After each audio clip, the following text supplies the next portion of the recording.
రాజన్న సిరిసిల్ల జిల్లా రుద్రంగిలో చిరుత కలకలం రేపింది. రుద్రంగి మండల కేంద్రంలోని శ్రీ బుగ్గా రాజరాజేశ్వర స్వామి ఆలయ పరిసర ప్రాంతాల్లో చిరుత సంచరిస్తున్నట్లు గ్రామస్తులు గుర్తించారు. రాత్రి ఓ బండపై ఉన్న చిరుతను అటువైపు వెళ్తున్న కొందరు సెల్ ఫోన్లో చిత్రీకరించారు. రాత్రిలో ఇళ్ల నుంచి బయటకు వెళ్లాలంటేనే స్థానిక ప్రజలు బెంబెలెత్తిపోతున్నారు. చిరుత ఎప్పుడు ఎక్కడి నుండి వస్తుందో తెలియక ప్రాణాలు అరచేతుల్లో పెట్టుకుని బిక్కుబిక్కుమంటూ ప్రజలు గడుపుతున్నారు. ప్రజలు జాగ్రత్తగా ఉండాలని అధికారులు హెచ్చరికలు జారీ చేశారు.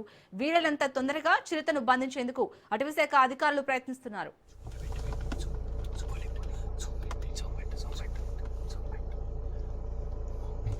చిరుతపులి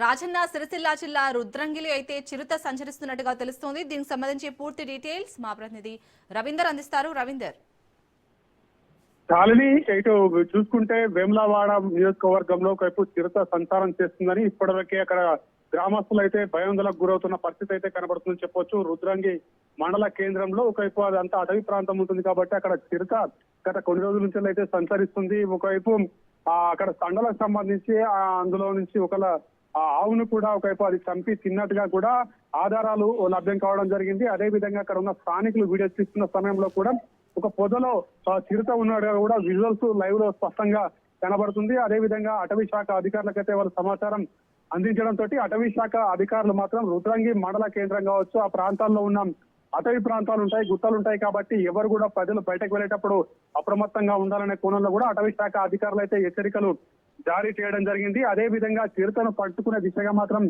ముందరికి పోతామని అటవీ శాఖ అధికారులు చెప్పడం జరిగింది. కానీ గ్రామస్తులు అయితే వాళ్ళకు గొడ్డు గోదా ఒకవైపు ఆవులు ఉంటాయి కాబట్టి అక్కడ ఎవరైనా బయటకు వస్తున్న సమయంలో మనుషుల మీద కూడా అటాక్ చేసిందంటే చాలా వరకు ప్రాణ నష్టం కలిగే, అదే విధంగా మాకు చాలా వరకు ఇబ్బందులు అవుతున్నాయి కోణంలో కూడా అక్కడ ఉన్న తండా వాసులు కూడా ఆవేదన వ్యక్తం చేస్తున్న పరిస్థితి అయితే కనబడుతుందని చెప్పవచ్చు. చిరుత సంచారం అయితే కొనసాగుతుంది. స్పష్టంగా మనకు ఆ విజువల్స్ లో కూడా చూసుకోవచ్చు. అటవీ శాఖ అధికారులు మాత్రం దాన్ని పట్టుకునే విధంగా ఎక్కడెక్కడ కెమెరాలు ఏర్పాటు చేస్తారో అక్కడ బోన్లు ఏర్పాటు చేస్తారా, మరి ఏ విధంగా ఉంటుంది, ఎందుకంటే రోజువారీగా దాదాపు అది కిలోమీటర్ లేదా 2 కిలోమీటర్ల దూరంలో కూడా నైట్ పూట అది సంచరిస్తుంది కాబట్టి కంపల్సరీ అక్కడ ఎటువంటి కెమెరాలు అమర్చి దాన్ని పట్టుకునే దిశగా అటవీ శాఖ అధికారులు వెళ్తారనేది మాత్రం ఇంకోటి తెలియాల్సి ఉంది. అదే విధంగా గ్రామస్తులు మాత్రం ఆందోళన చెందుతున్న పరిస్థితి అయితే కనబడుతుందని చెప్పవచ్చు.